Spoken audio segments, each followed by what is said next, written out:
Welcome back to SwitchCorner. Today we're going to be taking a look at the flower collectors on the Nintendo Switch. This is a Hitchcock-inspired mystery, but my question, does it deliver with those, well, let's face it, lofty influences?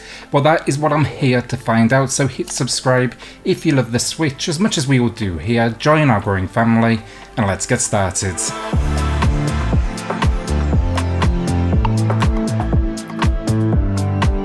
It's a story, and we find ourselves in Barcelona 1977. In this version of reality, will we say, the local population is walking, talking animals. You take on the role of an ex-cop in a wheelchair, and on a particularly stormy night you witness a murder from your balcony. Now moments later you hear a knock at the door and a young woman on the run is standing there. She is a journalist by the name of Melissa. She was due to meet this individual who lost his life, and now an unlikely alliance forms, and you must get to the bottom of what occurred on the streets below. The story was a fun ride and engaging, and I was constantly guessing and even questioning, my deduction abilities, and things they quickly escalated from simple murder to political intrigue. I think they did a really good job here. My only maybe one gripe, the ending just presents a few sentences of text, and that was a little underwhelming. Gameplay, and this is where the Rear Window Hitchcock inspiration is in full force. Now, as I mentioned, you are wheelchair bound.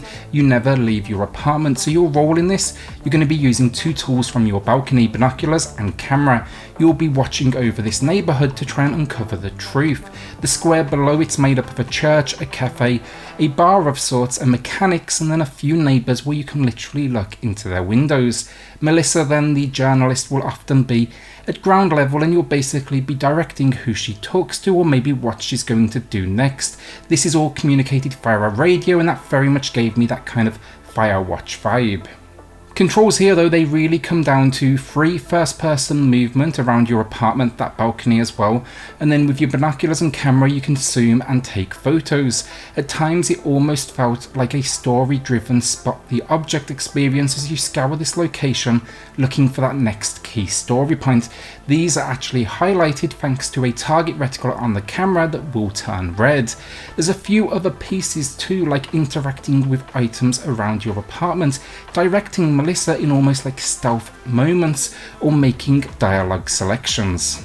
That is, though, really the core chunk of the experience, but it is topped off by what I would consider to be the best part of the gameplay. It comes at the end of each chapter, because this one is chapter based in its delivery, and it's basically a pinboard where you gather all your evidence from the day, or days in some cases, and you try to figure out the timeline of events, so think a mix of almost photos, sketches and data. I wish there was more of this included in the experience though, because it's by far the most rewarding element of the gameplay. So yeah, get on your L-shaped balcony and scope out the location so you can hit the required goals that you find in the top left of the screen. Normally as well, without restriction, outside of the occasional, very occasional timed moments. So problems with gameplay, and I think the big thing for me was this location is very quiet. Everyone could be deemed important, so it didn't take a huge amount of skill. Rather, the cast was so small I could frequently just scan everyone for almost a trial and error path to success with no penalty for maybe, let's say, looking or accusing the wrong individual. I think these locations just needed to be busier, honestly. Some kids, they show up at one point, a couple of cops, but I just wish there was more of a rotating cast, maybe even crowds, people I haven't seen before, not the same ones every single day. Even giving the ability to lose someone, let's say, in a crowd. I think that would have added some intensity to what is unfolding. Some good examples of this is basically like a bar club, a cafe and a mechanics, but how they are still in business I do not know. I didn't see a single individual enter the club, no one ever came to the mechanics, and the cafe, it was just the same two people over and over. These should have all been full of new and different visitors.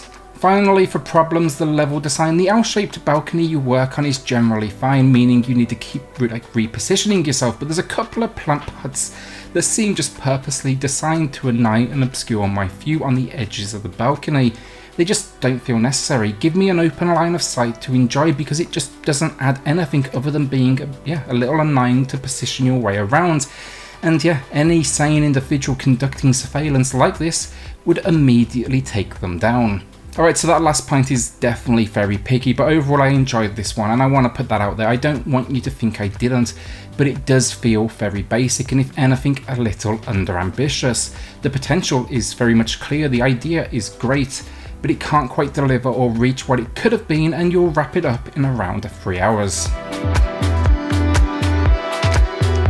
So visually I wasn't sure at first, but the more I played it, the more I appreciated it, and I walked away actually liking the style. It's just got this very low detail but stylized look to it, and while the square is small, there's a number of surfaces and weather effects to add for like variety. It's all very clean looking, and yeah, generally I do think they did a good job. The characters then, it's not a huge cast, but I did like the designs there too. Sadly though, the animation for them just doesn't fare so well. They move a bit, but it's looped animations mostly, and frequently they just kind of stand still and it loses that realism, that immersion. At one point, literally one of the characters is standing on a balcony opposite, just looking right at you, and I feel like in that scenario, you'd probably ask the dude with the binoculars like immediately in front of you, like at the same level, probably you should put them down and stop being a creep. So finally, audio before we do get to the final verdict, and this was the standout area. There's a simple but great soundtrack that delivers the noir sensibilities you would expect.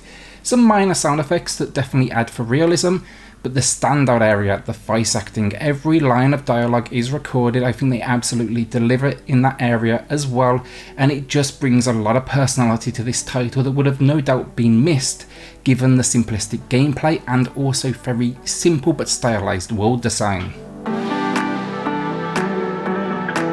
So the final verdict, and the Flower Collectors is a very simplistic game that's relying on its narrative to carry it. That is a bold move, but like its influences, it was enough to hook me. From the second the game opened, I felt like I had this important mission, and I never lost that sense of being needed from beginning to end.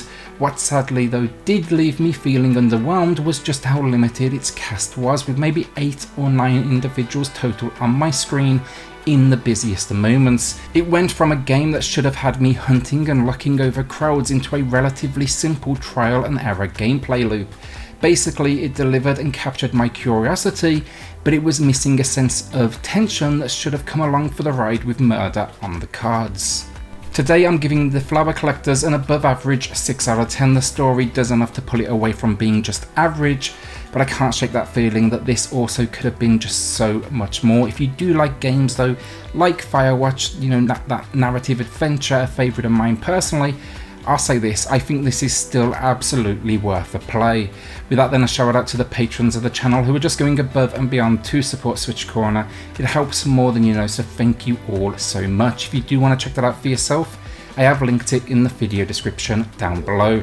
Then hit subscribe if you love the Switch, as much as we all do here. Join our growing family, and I'll see you all on the next video.